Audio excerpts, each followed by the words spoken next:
How do you close more sales in a market with high interest rates? Big question we're asking ourselves, realtors. Today we're going to talk about that and give you some ideas of how you can overcome this high interest rate climated real estate market. Stay tuned.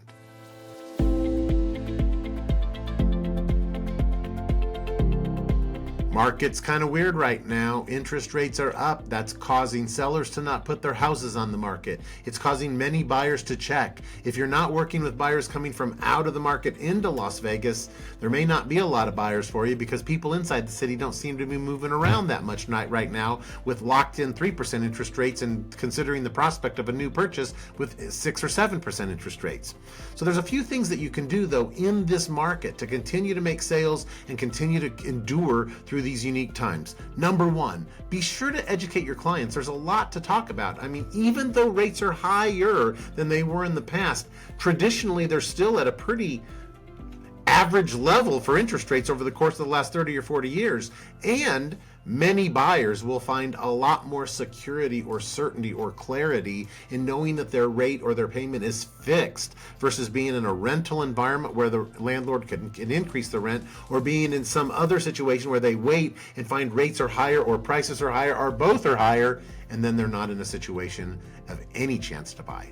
So educate your clients and find out what's best for them. Second, there's still many alternate options for financing. There are adjustable rate mortgages not being talked about very much. A lot of 3-2-1 and 2-1 interest rate buy downs being talked about, but maybe the adjustable rate product price isn't good enough. But watch for that to shift here as interest rates in the fixed rate market stay higher. We should see some more opportunities. And then of course I just mentioned there's the 3-2-1 and the 2-1 rate buy down, allowing us buyers to lock in lower rates for the first, second, and in some cases third year of the purchase or of the ownership of that property, waiting for rates to come down sometime in the next 24 to 36 months to set in a better fixed lower payment for the long term. And then the third thing to consider maybe is owner financing. Still a lot of that going on. There's some sellers that are a little more desperate than others and have to get a little creative, especially those that own properties free and clear and have the ability to offer some terms or some financing at maybe some better rates than what the prevailing market might be, just to help that buyer incented to buy it and get them on their way.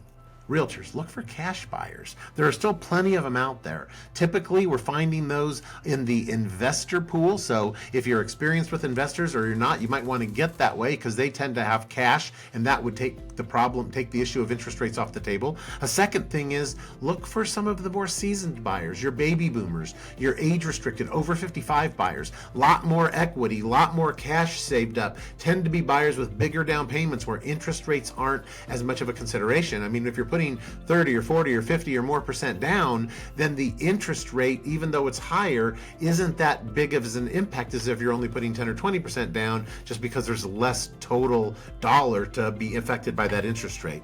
A final thing that you might consider right now is looking to find more motivated mortgage buyers. A couple of places that we're finding them right now is, first, they're coming from high areas where the purchase prices, where the home values are higher. Like LA, we have so many folks moving here from California every month, every week, and typically they're selling their houses for a lot higher price than what the median price is or what a similar product would be priced in the Las Vegas market. That creates an opportunity for them independent of interest rates. The second thing is there's plenty of buyers out there that are sellers too and that have lots of equity because of what's happened over the last 5 to 10 years in many parts of the country, if not every part of the country. So some of that equity, or a lot of that equity, coming in and plopping down on a bigger house is going to mean that interest rate may not be as big an impact on those buyers as some of the others. There are plenty of buyers out there. Again, maybe the market's a little slower, 10, 15, 20%, but there's still tons of activity happening every month. 3,000 plus units in this town. Get your unfair share. Find creative ways to do so. Hope this has been helpful. Thanks for watching. I'm David Brownell. Have a great day.